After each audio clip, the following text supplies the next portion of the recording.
আসসালামু আলাইকুম সুপ্রিয় শিক্ষার্থী বন্ধুরা, এডুকেশন ফাইবারের নতুন একটি ক্লাসে তোমাদেরকে স্বাগতম। আজকের ক্লাসে আমরা দেখব অষ্টম শ্রেণীর গণিত বিষয়ের একটি প্রশ্ন নিয়ে। তো তোমাদের যাদের স্কুলে এখনও অষ্টম শ্রেণীর গণিত পরীক্ষা অনুষ্ঠিত হয়নি, তারা এই প্রশ্নটি বাসায় একবার ভালোভাবে দেখবে। তো চলো কথা না বাড়িয়ে আমরা প্রশ্নটি দেখি। তো প্রথমে দেখো, এটা হচ্ছে গোল অফ সেটের একটি প্রশ্ন।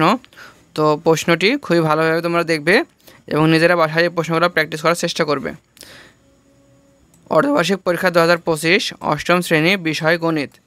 এখানে হচ্ছে 2 ঘন্টা 30 মিনিট, এসে পূর্ণমান হচ্ছে 70।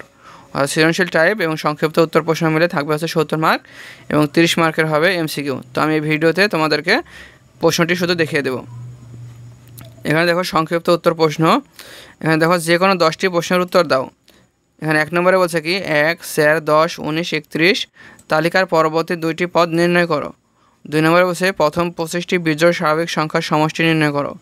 3 নম্বরে বলছে কোনো দ্রব্যের ক্রয় মূল্য 115 টাকা হলে 15% লাভে বিক্রয় মূল্য কত হবে। 4 নম্বরে বলছে বার্ষিক 15% সরল মুনাফায় 2500 টাকার 7 বছরের মুনাফা কত।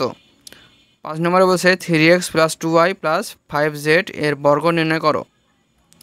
6 নম্বরে বলছে m - n 8 এবং mn এটা হচ্ছে 15 হলে m³ - n³ এর মান নির্ণয় করো। 7 নম্বরে বলছে উৎপাদকের বিশ্লেষণ করো a⁴ - 23a² + 1। 8 নম্বরে বলছে a⁴ b⁴ c⁴। তারপর এখানে রয়েছে 12 a² b³ c² 3a⁴ b² c³ এর গসাগু নির্ণয় করো। 9 নম্বরে বলছে m² + 6m + 5 / m² + 10m + 25কে লঘিষ্ঠ আকারে প্রকাশ করো। 10 বলছে চিত্রসহ ট্রাপিজিয়ামের সংজ্ঞা লেখো। 11 বলছে রম্বস ও আয়তের মধ্যে 4টি পার্থক্য লেখো। 12 বলছে ট্রাপিজিয়াম কাকে বলে, ট্রাপিজিয়ামের ক্ষেত্রফল নির্ণয় সূত্র লেখো। তারপরে বলছে ও কেন্দ্র বিশিষ্ট বৃত্তে এবি ব্যাস ভিন্ন একটি জ্যা এবং ওপি লম্ব এবি হচ্ছে 16 সেমি এবং ওপি হচ্ছে 6 সেমি হলে ত্রিভুজ এ ও বি এর ক্ষেত্রফল নির্ণয় করো। 14 বলছে কোন উপাত্তের পরিসর 34 এবং সর্বোচ্চ মান 75 হলে উপাত্তটির সর্বনিম্ন মান নির্ণয় করো। 15 বলছে আয়তলেখ কাকে বলে। এবার দেখবো আমরা সৃজনশীলগুলো। এখানে বলছে প্রত্যেক বিভাগ থেকে ন্যূনতম একটি করে মোট 5টি প্রশ্নের উত্তর দিতে হবে। প্রথমে রয়েছে ক বিভাগ পাটিগণিত। এখানে 1-এর আয়ে বলছে অর্থাৎ রোমান 1-এ বলছে কি 5, 9, 13 এবং 2-এ বলছে কি 3, 6, 9। এখানে কতে বলছে 5ক + 1 বীজগাণিতিক রাশির পঞ্চম পদ নির্ণয় করে দুটি বর্গের সমষ্টিরূপে প্রকাশ করো। খতে বলছে 1 নং প্যাটার্নের প্রথম 65টি সংখ্যার সমষ্টি নির্ণয় করো। গতে বলছে 2 নং প্যাটার্নটির বীজগাণিতিক রাশি নির্ণয় করে পরবর্তী 3টি সংখ্যার জ্যামিতিক চিত্র অঙ্কন করো। 2 নম্বর দেখো কোনো আসল 6 বছরে মুনাফা আসলে 11,000 টাকা এবং মুনাফা আসলের 3/8 অংশ। এখানে কতে বলছে কি সরল মুনাফা নির্ণয় সূত্র লেখো। খতে বলছে আসল ও মুনাফার হার নির্ণয় করো। গতে বছরে উক্ত আসল ও মুনাফা আসল যথাক্রমে কোনো ছাগলের ক্রয়মূল্য ও বিক্রয়মূল্য হলে শতকরা লাভের পরিমাণ নির্ণয় করো। এবার দেখো খ বিভাগ বীজগণিত। এখানে 3-এর বলছে a² - 1 = 5a, যেখানে a এর মান হচ্ছে 0 চাইতে বড়। এখানে কতে কি বলছে a² + 1/a² এর মান নির্ণয় করো। খতে বলছে a² - 1/a² এটা হচ্ছে হোল স্কোয়ার এর মান নির্ণয় করো। গত বছর প্রমাণ করো যে a⁶ - 1 / a⁴ এটা হচ্ছে 140। এবার দেখো 4-এ এখানে উদ্দীপক রয়েছে কি p = 1 - a + a²। কিউতে রয়েছে 1 + a + a² এবং r-এ রয়েছে কত 1 + a² + a⁴ 3টি বীজগাণিতিক রাশি। কতে বলছে r-কে উৎপাদকে বিশ্লেষণ করো। খতে বলছে দেখাও যে 1/p - 1/q - 2a/r = 0।